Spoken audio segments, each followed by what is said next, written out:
Amoy forever. Amoy LQ. Amoy Nutella Berry Blooms. Amoy kalat, amoy good vibes.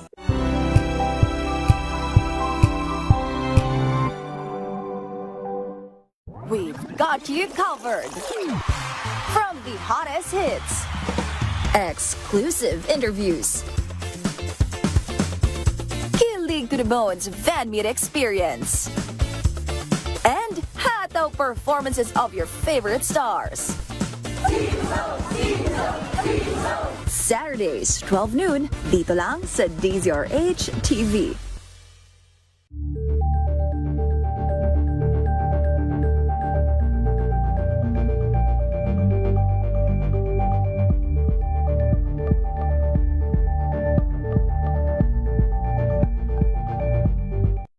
Balang Anthony Taberna at Jerry Baha ang gigising sa inyong umaga dahil lalatay ang humahagupit na diskusyon at komentaryo Lunes hanggang Biyernes sa 2x2.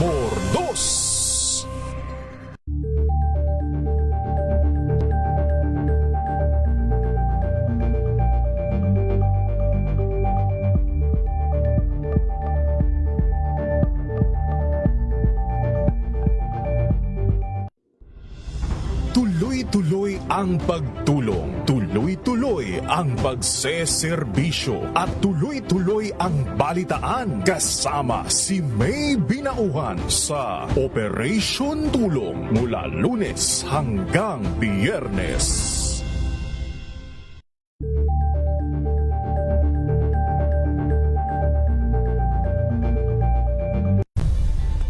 Nagsimula sa pangarap hanggang sa maabot ang tagumpay. Iba't ibang kwento, iba't ibang mukha ng atletang Pilipino.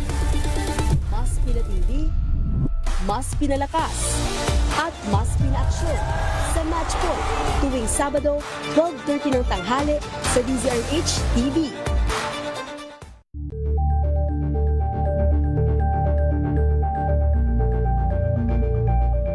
Alamin ang mga maiinit na isyung pambayan, mga balitang kailangan mong malaman, usapin sa pamahalaan, politika, ekonomiya at kabuhayan. Ito ang mga dapat mong malaman, pakialaman at pag-uusapan dahil kayo ang tinig ng mamamayan dito sa Damdaming Bayan. Live sa DZRH Radio, DZRH TV at DZRH Digital. Kasama si Nalakay, Deo Macalma at Elaine Apit. Araw-araw, Lunes hanggang Biyernes. Damdaming Bayan.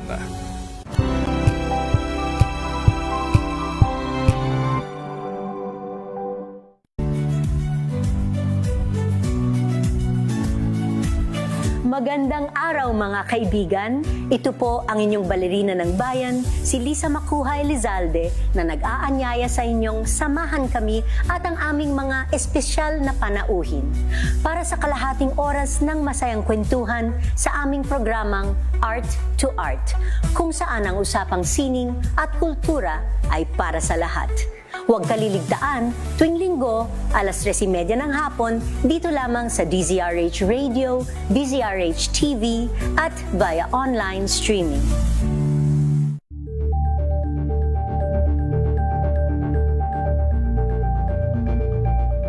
Ito ay bunsod ng naitalang 17 individual na ang kanilang naaresto. Ng Metro Manila Development Authority o MMDA ang No Contact Apprehension Policy o NCAP sa Metro Manila. Sa ang ilang mga dokumento ay peke.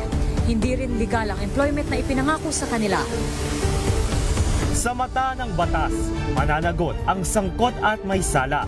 Dahil sa bawat paglabag, may karampatang parusa. Alamin ang mga pananagutan sa likod ng mga bawal. Dito sa Hoy! Bawal Yan! Tuwing Sabado, alas 11:30 ng umaga. Dito lang sa DZRH TV.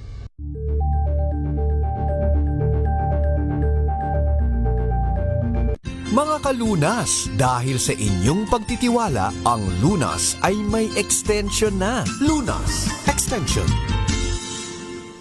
Magandang gabi po, Luzon, Visayas at Mindanao. Faith Silver Clamor po ang inyong kasama. Ito po ang programang Lunas Extension. Ngayong gabi, 30 minutes ng talakayan tungkol sa pangangalaga sa ating kalusugan. At isang talakayan na naman po ang ating pagsasamahan ngayong gabi. At para pag-usapan ang ating topic na sleep apnea, makakasama po natin, graduate po siya ng Centro Escolar University in 1996, an internationally trained dentist who took up her postgraduate training in aesthetic dentistry from University of California, Los Angeles. Meron din po siyang study of TMD and dental sleep medicine from University of Kentucky, USA and Roseman University in Utah. PAPJO and TMJ past president din po siya, and Gawad PDA 2017 Most Outstanding Affiliate President, and she is also the chairman of Philippines World Oral Health Day from 2021 up to present. She's also the board of trustee of the Philippine Dental Association from 2021 to 2022. Makakasama po natin sa ating programang Lunas Extension si Dr. Maria Edita Mico Ramos. Doc, magandang gabi po. Magandang gabi, Faith, no? At sa ating tagapakinig, at magandang gabi po sa inyong lahat. Yes, Doc Edit, sa mga nakikinig sa atin, Doc, no, ngayong gabi, pag-uusapan natin itong sleep apnea. So, before anything else, Doc, why is it important na aware tayo ng ating sleep or may problema tayo sa ating sleeping pattern? Yes, no, importante kasi na dapat tayo ay merong 4 cycles of deep sleep sa isang gabi. So, ibig sabihin nun, kailangan natutulog ka, kung ikaw ay adult, mga 7 to 8 hours. Kasi, kailangan makumpleto mo yung stages of sleep. Bakit importante yon? Kasi dapat nagdi-deep sleep ka para yung katawan mo nakakapag-repair and regenerate. At nangyayari lang yan sa gabi kapag ikaw ay natutulog. Yan yung pinaka-ano natin, Doc, na sinasabi natin, na pinaka-rest ng katawan, 'di ba? Yung deep sleep na yan, or yung sleeping itself, Doc, no? So, Doc, sleep apnea and being a dentist, how is it related, Doc, to each other? Yung dentistry and sleep apnea? Yes, no, oo. Kasi pag sinabi nating sleep apnea, it's a serious medical condition. So, medical condition talaga siya. Ito yung nangyayari sa gabi, o tuwing, kahit hindi naman gabi, tuwing natutulog ka, at humihinto ka sa paghinga. Ngayon, ang treatment talaga yan ng mga medical doctors is a CPAP machine. Kaya lang studies show not all patients are using their CPAP machines, are not compliant, no, in using their CPAP machines. Meron kasing klase ng sleep apnea. May tinatawag tayong central sleep apnea at ang obstructive sleep apnea. Pag sinabi mong central sleep apnea, ito yung brain mo na. No, yung utak mo na nagsasabi na humihinto ka sa paghinga. No, siya yung nagdi-dictate na kahit gusto mong huminga, humihinto ka kasi dinidictate ng brain mo yon. So pag may central sleep apnea ka, CPAP machine ang gagamot sa'yo. No, ang management sa'yo. Ngayon, pag meron kang obstructive sleep apnea, ito yung anatomically, merong obstructions na nangyayari. No, karaniwan kasi pag nakita natin, no, usually, pag ang patient namin, na-screen namin, high risk for sleep apnea, nire-refer naman namin yan sa medical doctor. Katulad ng mga ENT, no, to check, no, their airway, especially their nose. Now, tapos magkakaroon ng sleep study yung patient, no? Sleep study yan. Matutulog sila sa hospital or sleep laboratory. Doon titignan yung sleep pattern nila. May mga electrodes na ilalagay sa ulo, sa chest, no? Sa muscles ng katawan para makita kung yung pasyente ilang beses ba humihinto sa paghinga kada oras. Ngayon, magbibigay ng report yan, no? At i-interpret yan ng sleep doctor, no? Pag na-interpret yan, usually, if it's mild to moderate obstructive sleep apnea, yung cause, a dentist, no, a sleep dentist, no, who are trained into dental sleep medicine can make them an oral appliance. para yung panga natin na lower jaw na usually siya yung nagpo-pull back, no? Pag natutulog ka, di ba yung panga mo nasa likod? So, sumasama yung dila natin doon. Nababaraduhan yung ating daanan ng hininga. So therefore, usually the obstruction comes from the tongue. And when the tongue is the cause, anong gagawin ng dentist? Meron kaming appliance na sleep appliance na gagamitin, ipapasuot sa pasyente para yung lower jaw nila o yung lower na panga nila, mamumove forward namin para ma-maintain namin yung airway patency ng pasyente. Para pag natutulog siya sa gabi, tuloy-tuloy yung paghinga niya. So ito, Doc, yung sinasabi natin na relationship between a dentist kasi Yes. narinig natin, Doc, yung TMJ, no, na isa sa mga dahilan kung bakit nagkakaroon ng sleep apnea. Pero Doc, tama ba? Pwede ba akong magkaroon ng TMJD and sleep apnea? Or yung sleep apnea is just one symptoms of having TMJD? Okay, pwede kang magkaroon ng sabay. Kasi usually, nakikita namin yan kung ang lower jaw mo ay pasok na pasok or deep bite ka. Okay? Definitely, number one, yung TMJ joint mo, nakapasok na yan, nakatungkod na yan sa iyong skull, sa ating bungo. Therefore, nakokompress na niya yung disc at saka yung mga retrodiscal tissues, yung mga arteries and nerves mo, naiipit na niya. No, kasi pasok na yung lower jaw mo. Ngayon, pag ikaw ay deep bite, pag natutulog ka pa, lalo na nakahiga ka, yung lower jaw mo, mas lalo pang pupunta sa likod.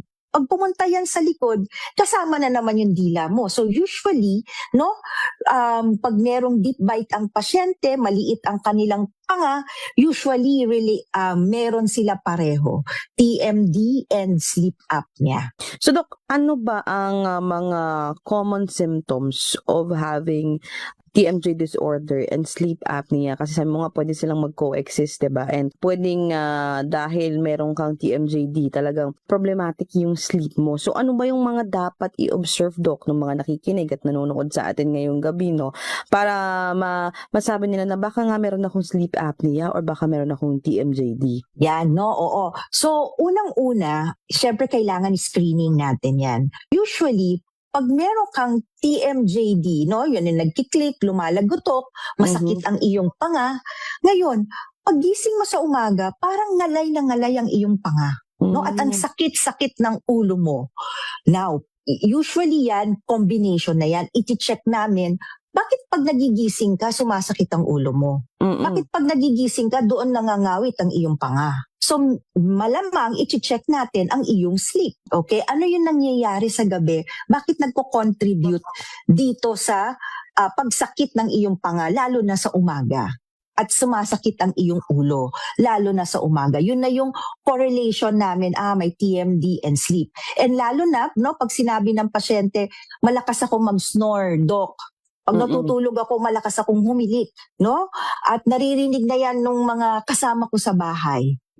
At saka, Doc, sa gabi, nahihirapan na ako. Parang lagi akong nag-gasp for air. Nacho-choke ako. So usually yan, kaya tinitignan na natin yung underlying na sleep apnea kasi tinitignan na namin yang binibigyan na namin ng screening, nire-refer na namin for sleep study, tinitignan namin yung kung gaano kalaki ang kanilang tongue o yung kanilang jaw masyadong retruded ba. So yan yung mga common signs and symptoms ng pagkakaroon ng sleep apnea or ng TMJ disorder. Sa pagbabalik natin, Doc, sasagutin natin yung ilang katanungan na paano ba ito nagagamot? Kapag napabayaan ba, ano ba ang pwedeng maging mga complications, And paano nakakatulong din yun? Sabi ko nga, yung mga kagaya yung dentist na specialized sa TMJ disorder na may pag-aaral din when it comes to sleep apnea. Yan po yung ating sasagutin sa pagbabalik po ng ating programang Lunas Extension pagkatapos lamang po ng ilang paalala.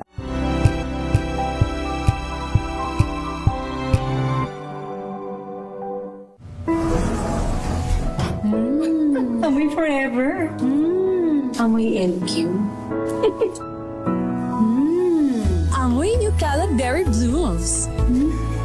Amoy kala, amoy good vibes.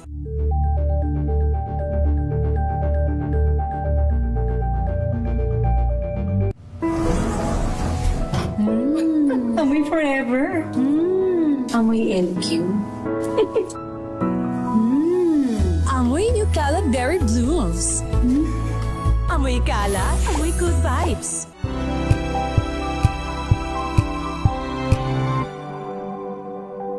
Hello, Washi! Laundry day na naman! Yay! Anong meron? Mancha ng chocolate, Oh. putik, may libag pa! Kaya natin yan!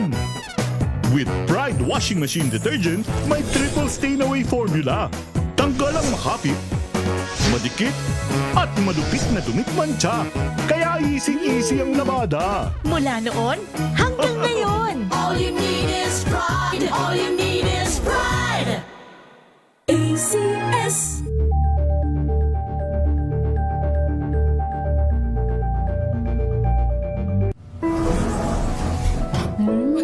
Amoy forever. Amoy LQ. Amoy New Cala Berry Blooms. Amoy Cala, amoy good vibes.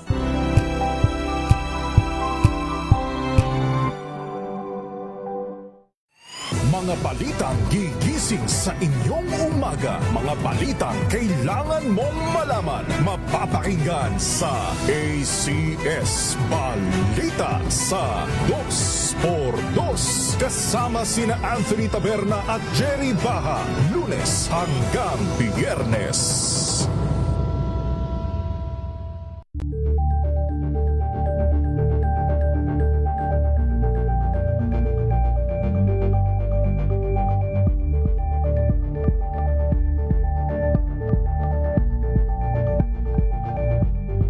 Maagang balitaan, maagang usapan sa mga issue at balita. Kasama si Kuya Angelo Palmones sa Magandang Umaga Pilipinas. Mula Lunes hanggang Biyernes.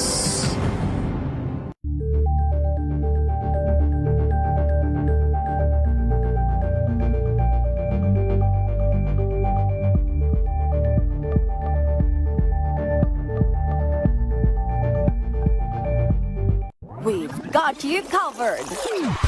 From the hottest hits, exclusive interviews, kilig to the bones fan meet experience, and hataw performances of your favorite stars. Saturdays, 12 noon, dito lang sa DZRH TV.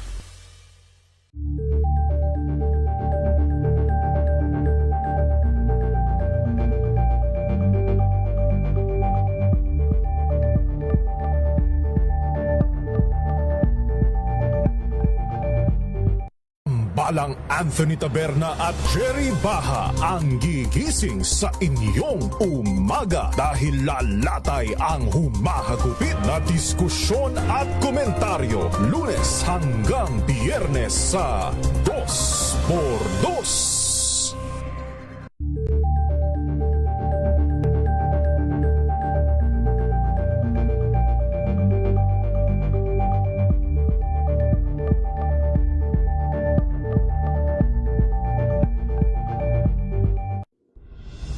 Tuloy-tuloy ang pagtulong, tuloy-tuloy ang pagseserbisyo at tuloy-tuloy ang balitaan kasama si May Binauhan sa Operation Tulong mula Lunes hanggang Biyernes.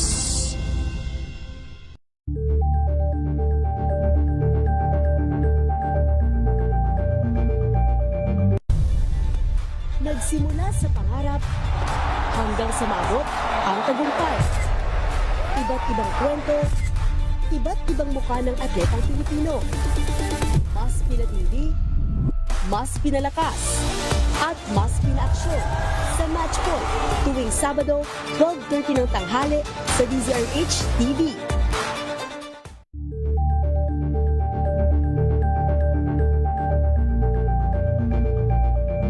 Alamin ang mga maiinit na isyung pambayan, mga balitang kailangan mong malaman, usapin sa pamahalaan, politika, ekonomiya at kabuhayan. Ito ang mga dapat mong malaman, pakialaman at pag-uusapan dahil kayo ang tinig ng mamamayan dito sa Damdaming Bayan.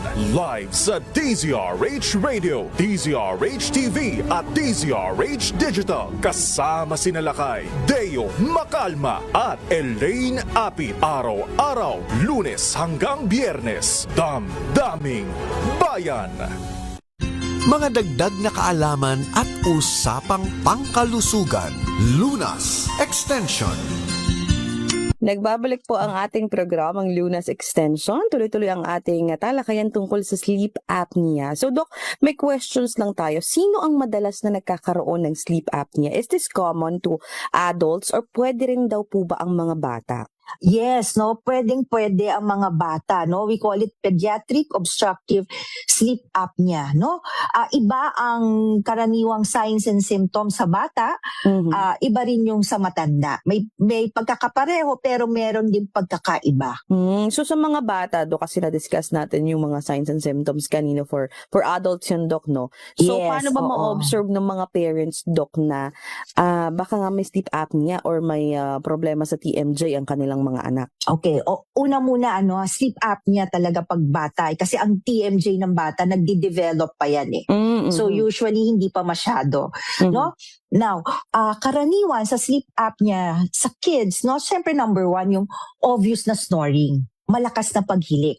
At pag makikita mo yung anak mo natutulog siya, nakabuka ang kanyang bibig. Pero i-check naman din, i-refer naman natin yan sa ENT, baka naman barado ang kanilang ilong. Titignan din kung namamaga ang kanilang tonsils at adenoids, no?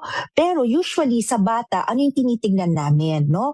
Meron silang developmental delay, poor concentration, at yung madalas na pag-ihi sa gabi, no? Nagkakaroon din sila ng headaches, itong mga batang ito. So, yan yung, nangangalit, no? Nagbo-bruxism din sila. At nagkakaroon sila ng mga allergies and upper airway infections na madalas. And hyperactivity or may ADHD. Kumbaga, Doc, yun yung mga dapat i-observe ng mga parents, no? Itong sleep apnea, syempre sabi nga, Doc, if you don't have a good sleep, di ba? You can't have a good day, di ba? So, apektado ang buong maghapon mo if hindi maayos ang tulog. So, sa may mga sleep apnea, Doc, ano ba ang treatment na maaari nilang ikuhanin or gawin to have that better sleep nga? Una muna sa bata tayo, okay? Sa bata, kailangan ma-encourage natin yung nasal breathing. No, kailangan titingnan natin kung ang anak ko ba ay, para sa dentist ha, kailangan kung maliit ang kanyang panga, maliit ang kanyang jaw, kailangan tulungan ng dentista na mag-grow ito. Okay? At dapat tuturuan ng bata na proper tongue positioning, proper chewing, and proper swallowing. No? Kailangan anak pa lang natin, no, bata pa lang sila, pag natutulog ang mga ito, hindi barado ang kanilang ilong. Para pag natulog ito, na ilalagay nila ang kanilang dila sa ating palate or sa roof of the mouth, at pag ikaw ay nasal breather, automatic magko-close ang iyong bibig, at pag yun ay lagi mong ginagawa, hindi ka na mag-i-snore actually eh. At mag-stimulate pa yung dila natin sa growth, no, ng upper jaw and lower jaw ng bata. Usually, yun kasi ang causes ng sleep apnea in children, underdeveloped, no, maxilla and lower jaw. So, kailangan natin talagang i-develop ito. Okay? Yun para sa bata. Yes. And of course, titignan din kung meron ding malaking tonsils at saka malaking adenoids. Usually, tinatanggal yan. And also, ini-encourage namin yung growth, sa bata yan. Sa matanda naman, okay, ano yung aming ginagawa? Number 1, tinuturuan din namin ng proper breathing ang mga pasyenteng ito. Kasi for sure, itong mga pasyente na to, pag natutulog ito, nakabuka ang bibig. At nasa floor of the mouth nila yung kanilang dila. At doon nagkakaroon ng vibration. Yung tunog na ganyan. Okay. And then titignan natin, i-refer natin sa ENT. Usually gumagawa kami ng drug-induced endoscopy para rin malaman namin kung yung oral appliance na ibibigay namin sa aming pasyente ay makakatulong sa kanyang paghinga. At number 1 kasi, titignan namin yung screening. Kailangan i-screen mo yung pasyente mo. Madalas ka bang nakakatulog, no? Habang ikaw ay nakaupo lang? Or pag nagda-drive ka ba ng sasakyan mo, may instances ba na nakatulog ka na? Kasi it affects daytime sleepiness. Or may kausap ka pa lang, okay, nakakatulog ka. O nanonood ka ng TV, nakakatulog ka pala. Or lagi kang feeling mo pagod. No? Yeah. Aside from that, no, ikaw ay may kalakihan, may katabaan, no? At usually pag tumataba ka, lumalaki yung tang mo rin, no? Yung tang mass mo. And also your neck circumference.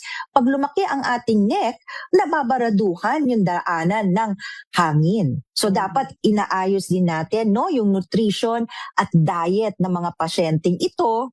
At the same time, pag pumayat ka nga actually, may mga studies shows na pag pumayat ka, hindi na malaki ang iyong neck, lumiit na ang iyong tang, maganda na ang nasal breathing mo and tongue positioning mo, you know what? Nare-resolve ang sleep apnea. So again, Doc, this is treatable naman, no? So again, yes, manageable. Tamang treatment. And Doc, sa mga nagtatanong kasi parang bago sa pandinig nila na ang isang dentista, syempre doing this kind of treatment for sleep apnea patients. So saan ba pwedeng, Doc, may mga dental sleep medicine, marami bang dental sleep medicine specialist na kagaya mo dito sa Pilipinas? Yes. Kasi I'm a faculty member, no, of CASTI Medical City. So nag-held kami ng trainings for dentists in TMD and dental sleep medicine. No, sa Medical City. So yung mga dentista na who wants to study, no, about TMD and dental sleep medicine, meron kami, no, may mga courses kami sa Medical City Ortigas. Ngayon, kung meron man silang tanong, pwede naman nila akong i-message sa aking website, no, tmjsleep.ph, or sa aking FB page na Dr. Edith tmjsleep.ph. Ayan, Doc. Doc, sabi ng ibang mga nagtatanong sa atin, no, yung sleeping position ba, does it matter in having TMJ and the sleep apnea, or na-aggravate ba niya? Ganito, pag sleeping position mo, kung ikaw ay may sleep apnea, hindi pwede na nakatihaya ka matulog. Mas maganda, nakatagilid ka. Kasi mas open ang airway mo doon. No? So, yun yung aming ina-advocate, positional therapy. So, nakatagilid tayo para mas open ang ating airway. So, again po, itong pinag-uusapan natin, sleep apnea. At sabi nga ni Doc Edith kanina, marami ng mga dental sleep medicine specialist. So, Doc, yung gamutan nito, Doc, usually, just to correct your sleep, mga ilang buwan ba? Or mabilis lang ang treatment nito? Una muna, i-screen, no? I-screen ka namin kung anong klase ang sleep apnea meron ka. Kailangan meron kang sleep study. No, before you treat a patient with sleep apnea, irregardless kung medical doctor ka or dentist ka. And then, pag nalaman na namin kung anong klaseng sleep apnea meron ka, kasi sa hospital, ipapatry sa'yo ang CPAP machine. Ngayon, if you can tolerate it, good. Now, if you cannot tolerate it, now a dentist can make you a sleep appliance. Ngayon, pag nag-treat naman ako ng patients ko ng sleep apnea, titignan ko kung ano yung mga causes niya. Obese ba yung patient ko? So, bibigyan ko siya ng nutrition and diet management. Pag sa umaga, kailangan may exercise siya gagawin para hindi sasakit ang kanyang panga. Pangatlo, kailangan tuturuan ko siya ng correct sleep hygiene. Pang-apat, kailangan ang ibibigay ng isang dentista na sleep appliance sa pasyente, ito ay dapat na-adjust or titratable. Hindi pwede yung one size fits all, no? Kasi minomonitor namin yan, no? Ako usually sa umpisa every 2 weeks, then after 1 month, minomonitor ko yan, and then after 3 months, then after 6 months na. Minomonitor ko kasi meron kaming sleep questionnaires na sinasagutan ng pasyente ko para nalalaman ko nag-i-improve ba ang quality of life mo with your sleep appliance. i-observe nyo yung sleep nyo and baka may mga clicking kayo, bruxism, and hindi talaga nagkakaroon ng kumbaga good sleep, Dok. Mararamdaman mo naman yun, Dok, no? At ma-observe natin sa ating mga sarili at na-mention nga na, Dok, yung mga signs and symptoms even sa kids, no? So sa mga parents dyan. So importante talaga na i-observe nyo yung mga sleep ng mga anak nyo. And marami pa sana akong tanong kay Doc Edith pero wala na po tayong oras. So again, Doc, sa mga gustong magpakonsulta or magtanong sa'yo ng mga karagdagang questions after this program, saan sila pwedeng kumontak or pumuntang page mo, Doc? Yes, no, they can visit my website. It's tmjsleep.ph or puntahan nyo ang aking FB page or Instagram page or TikTok page, Dr. Edith TMJ Sleep, no, or you can contact us through 0920-9733-658 at ang clinic ko ay nasa Robinson's Galleria, no, second level, no, Robinson's Galleria Mall, EDSA Corner, Ortigas, Quezon City. Maraming salamat, Doc Edith, at sa iyong oras, Doc, at pagbibigay ng impormasyon tungkol sa sleep apnea sa ating programang Lunas Extension ngayong gabi. Ako din po ang inyong nakasama, Faith Salaver Clamor, laging nagpapaalala na prevention is better than cure. Magandang gabi po, Luzon, Visayas at Mindanao. Mga kalunas, hanggang bukas dito sa Lunas Extension.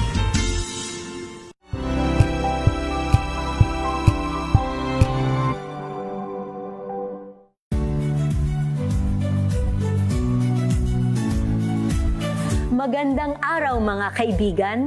Ito po ang inyong balerina ng bayan, si Lisa Makuhay Lizalde, na nag-aanyaya sa inyong samahan kami at ang aming mga espesyal na panauhin para sa kalahating oras ng masayang kwentuhan sa aming programang Art to Art, kung saan ang usapang sining at kultura ay para sa lahat.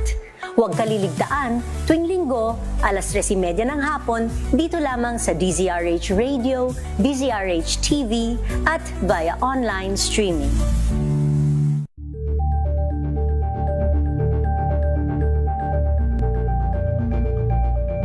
Ito ay bunsod ng naitalang 17 individual na ang kanilang naaresto. Ng Metro Manila Development Authority o MMDA ang No Contact Apprehension Policy o NCAP sa Metro Manila. Sa ilang mga dokumento ay peke.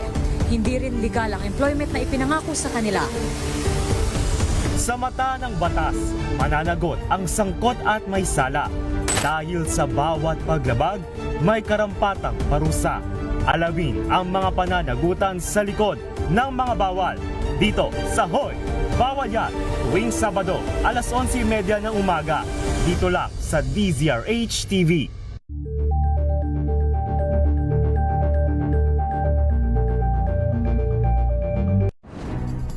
Good vibes ang hanap mo? Dito ka na sa sigurado! Mula sa mga istoryang nagbibigay ng inspirasyon hanggang sa mga kwentong may dalang solusyon. Mga balitang pampagaan ang pakiramdam at pampaganda ng araw. Hindi lang ba sa good news, kundi the better news. Mula Lunes hanggang Biyernes, 1:00 ng tanghali sa DZRH TV.